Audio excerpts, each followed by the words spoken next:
हर हर महादेव भाइयों, कैसे हैं आप लोग। क्या मांस खाना ठीक है? किसी जानवर की हत्या कर कर, उसको सता कर, उन्हें पिंजरों में कैद कर कर, फिर उनको काट कर और उनको खा जाना ठीक है? क्या मांस खाना ठीक है? क्या किसी धर्म का भगवान ये बोलता होगा कि तुम अपने स्वाद के लिए किसी भी जीव को मार दो? मतलब क्या हमारा खाना इतना जरूरी है कि हम किसी को सताने में भी चिंता नहीं कर रहे हैं? क्या किसी धर्म के भगवान ने ये बात बोली होगी कि मांस खाना ठीक है? क्या किसी ग्रंथ में ऐसा लिखा होगा? तो आज बात करते हैं इसी बात पर। काफी धर्मों के ग्रंथों में ये बात लिखी है कि मांस खाना ठीक है। कुरान ले लो या फिर और धर्म ले लो, उसमें तो पहले सुनने को मिलता ही था, लेकिन आजकल कुछ लोग ऐसे भी हैं, कई मुस्लिम ही लोग हैं, जो हमारे धर्म शास्त्रों में भी ये बात दिखा रहे हैं कि मांस खाना ठीक है। हमारे सनातन धर्म के ग्रंथों में भी ये बात लिखी दिखा रहे हैं। एक भाई हैं, मुस्लिम ही हैं, और उनका नाम जाकिर नायक है।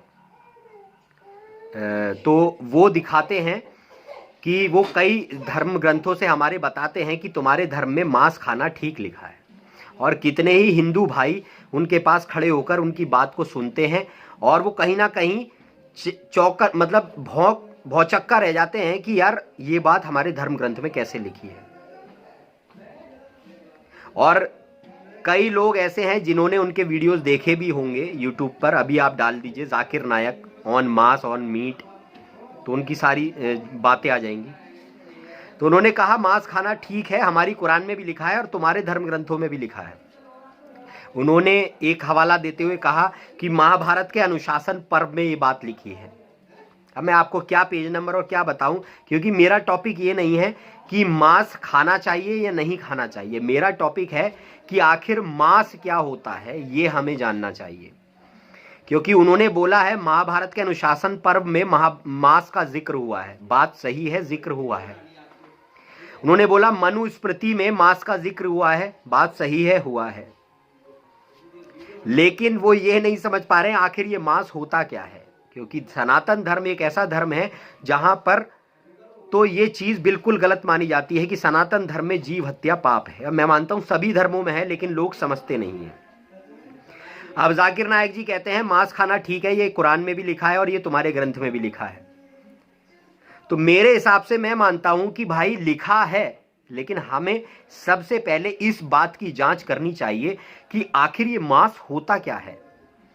हमने केवल यही कैसे मान लिया कि जानवर का मांस ही होता है क्या? अब सनातन धर्म से ही कई लोग सोच में पड़े हुए हैं कि यार आखिर ये बात लिखी है तो ये क्यों लिखी है। कई लोगों की मैंने वीडियोस देखी जिस पर उन लोगों ने उस वीडियो का रेस्पॉन्स भी दिया, लेकिन उस रेस्पॉन्स में कोई जानदार बात नहीं थी। और ये बात हमारे सनातन धर्म को कम कर रही है। सही है, सनातन धर्म की महत्ता को खत्म कर रही है। तो इसलिए मुझे ये वीडियो भी बनाना पड़ रहा है कि भाई मानता हूं कि तुम्हारी कुरान में भी मांस खाना लिखा है और मानता हूं कि हमारे सनातन धर्म में भी मांस खाना लिखा है। सही है, लेकिन इस बात का सॉल्यूशन अब कैसे निकलेगा कि मांस है क्या, हम ये जाने। हर किसी के मन में सवाल आते हैं। जब मैंने भी उनकी वो बात सुनी तो मेरे मन में भी सवाल आया, लेकिन मैं जिससे सवाल पूछता हूं उसके पास कोइंसिडेंटली सारे सवालों का जवाब होता है।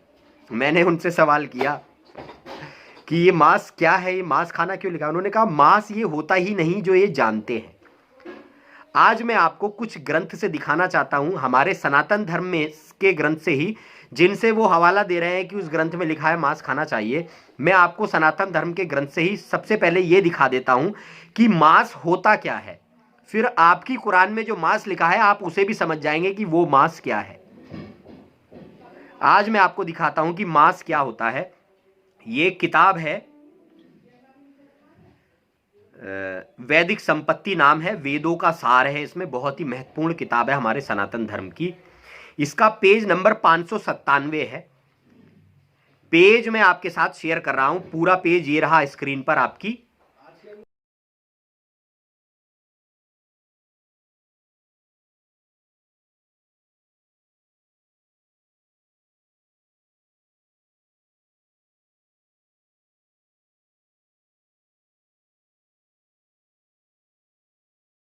और इसके हाईलाइटेड पॉइंट्स भी मैं आपके साथ पूरी वीडियो में बीच बीच में शेयर करता रहूंगा। आप इनके स्क्रीनशॉट लेके इन्हें खुद पढ़ लीजिए। ये वैदिक संपत्ति है, 597 पेज है भाई।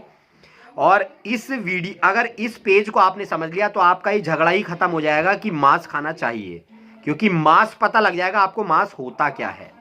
हम जो मांस खाने के चक्कर में जीवों की हत्या कर रहे हैं, पाप कर रहे हैं, अपने सर पर चढ़ा रहे हैं, आखिर इसे समझना भी जरूरी है। तो आपको दिखा देता हूं।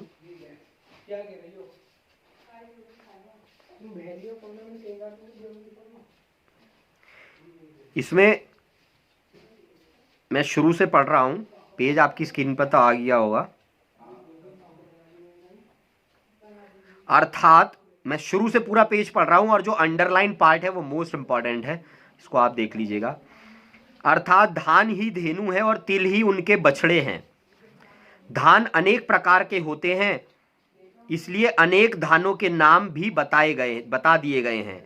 अथर्ववेद में भी लिखा है कि एनी धारणा हिरण्य श्वेनी रस्या कृपा धाना रोहिणी धैन वस्ते तिल वस्ते उर्जमय। ठीक है, पढ़ने में मुझसे मिस्टेक हो रही होगी, मुझे माफ करना। तो इसमें कह रहे हैं, इसका अर्थ है श्लोक का, अर्थात हिरणी श्येनी रस्या कृष्णा और रोहिणी आदि धान ही धेनु हैं। ये सभी धेनु हैं, गाय हैं, यानी इनके तिल रूपी बछड़े हमें बल दें, ये लिखा है। यहाँ बतला दिया गया है कि हवन के प्रकरण में हिरणी श्येनी और धेनु तथा वत्स आदि शब्द धान और तिल के वाचक हैं। यानी ये सब जो बोला गया है ये धान और तिल के लिए बोला गया है, ये इनके वाचक हैं। इसी तरह मांस आदि शब्दों के विषय में भी अथर्ववेद में लिखा है। आगे श्लोक है, अश्वा कणा गावस्तुंडला मशाकस्तुषे श्यामम्योस्या मासानी लोहितमस्य लोहितम। अर्थात चावल के कण ही अश्व हैं और चावल ही गौ है। चावल को ही गौ कह दिया, ये जो गौ मास है। भूसी ही मशक है, चावलों का जो श्याम भाग है वही मांस है, और जो लाल अंश है वही रुधिर है। कह रहे हैं ना, लाल मांस खाना चाहिए। चावलों का श्याम भाग वही मांस है, और लाल रंग जो है उसके अंश वो उस लाल रंग के हैं, और जो लाल अंश है वही रुधिर है। इन प्रमाणों से स्पष्ट हो गया है कि हवन प्रकरण में जहां भी हवन में ये चीजें चढ़ाने को कहा है तो इन चीजों को समझना चाहिए। देख लीजिए, जाकिर नायक जी कह रहे हैं कि भाई हवन में ये चढ़ाने को कहा है, बलियां देने को कहा है। हवन प्रकरण में जहां जहां अश्व गौ अजा मांस अस्थि मज्जा आदि शब्द आते हैं उनसे अन्न का ही ग्रहण है, पशु और पशुओं के अवयवों का नहीं। ये वैदिक संपत्ति है, वेदों का सार है मेरे भाई। पहले मांस समझ लो, मांस क्या है। तुम मांस पे लड़े जा रहे हो, ना ही हिंदुओं से जवाब मिल रहा है ना ही मुस्लिमों से। हिंदू कहे मुझे राम प्यारा, मुस्लिम कहे रहमाना, लड़ लड़ के दोनों मर गए, हकीकत ना कोई जाना। इस प्रकार से वेदों ने अपने आप अपने संदिग्ध द्व्यर्थक शब्द का स्पष्टीकरण कर दिया है। इसी आज्ञा के अनुसार ब्राह्मण ग्रंथों ने भी उक्त शब्दों का निर्वाचन किया है। अब नीचे कह रहे हैं, अर्थात जो आटा, ये पूरा श्लोक है बड़ा सा, आप इसे खुद पढ़ लीजिएगा। अर्थात जो आटा है उसी को लोम संज्ञा है, उसी की लोम संज्ञा है। जब उसमें पानी मिलाया जाता है तो तब बड़ी चर्म संज्ञा वाला हो जाता है, तो वह चर्म संज्ञा वाला हो जाता है। जब गूंदा जाता है तब मांस संज्ञा वाला कहलाता है। जब तपाया जाता है तब उस तपे हुए का नाम अस्थि होता है, और जब उसमें घी डाला जाता है तब वह मज्जा कहलाता है। इस तरह से इस पके हुए पदार्थ का नाम पशु है। ये पशु है भाई, वो तुम पता नहीं कौन सा पशु कह रहे हो। इसी तरह के पारिमापिक नाम ऐतिरणाएं में भी गिनाए गए हैं, वहां भी लिखा है। नीचे एक श्लोक है उसमें कह रहे हैं, अर्थात इस पुरोडाश में जो दाने हैं वही लोम कहलाते हैं, जो भूसी है तथा त्वचा कहलाती है, जो टुकड़े हैं वही सींग कहलाते हैं, और जो आटा है वही मांस कहलाता है। इस प्रकार के पके हुए अन्न का नाम पशु है। ये साफ कह रहे हैं भाई, ये मांस और ये पशु कुछ और हैं।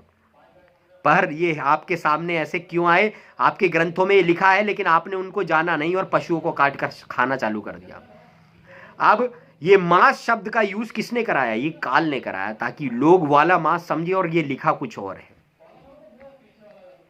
तो ये वैदिक संपत्ति का पेज है। मुझे लगा ये वीडियो बनाना बहुत ज़रूरी है, क्योंकि जाकिर नायक जी बड़े उससे ये तर्क देते हैं और सनातन धर्मियों को, उनकी भावनाओं को आहत करते हैं। तो मैं उस सनातन धर्म की रक्षा के लिए ही मैंने ये चीज़ दिखाई है कि भाई सनातन धर्म में मांस खाना अलाउड नहीं है। सनातन धर्म भी तुम्हें ये बता देगा कि तुम्हें भी मांस नहीं खाना चाहिए, मांस होता क्या है।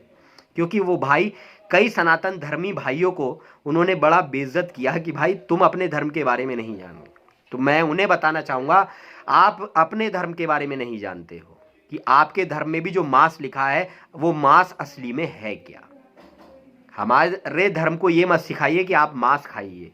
आप खुद के धर्म में भी ये समझिए कि मांस खाना यहाँ भी अलाउड नहीं है। किसी भी धर्म में नहीं लिखा जीवों की हत्या करो।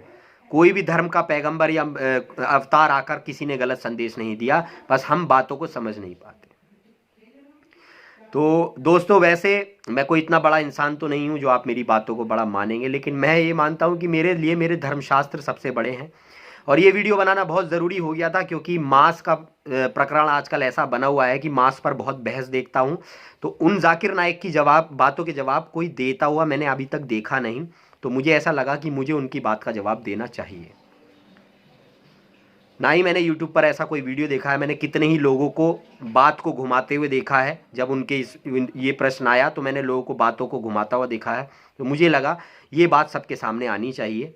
और जैसा कि आपको पता है, मेरे चैनल पर मैं खुद से कुछ नहीं बोलता हूँ, मैं भी किसी के परामर्श से ही ये बातें निकालता हूँ, क्योंकि जिससे मैं जुड़ा हूँ भाई, मेरे लिए उसके पास हर चीज़ का जवाब है। तो आपको समझ में आ गया होगा मास क्या होता है। नहीं आया तो एक बार फिर से ये पेज शेयर कर रहा हूँ, एक बार दोबारा से देख लो, अच्छे से पढ़ लेना। वैदिक संपत्ति 597 पेज है।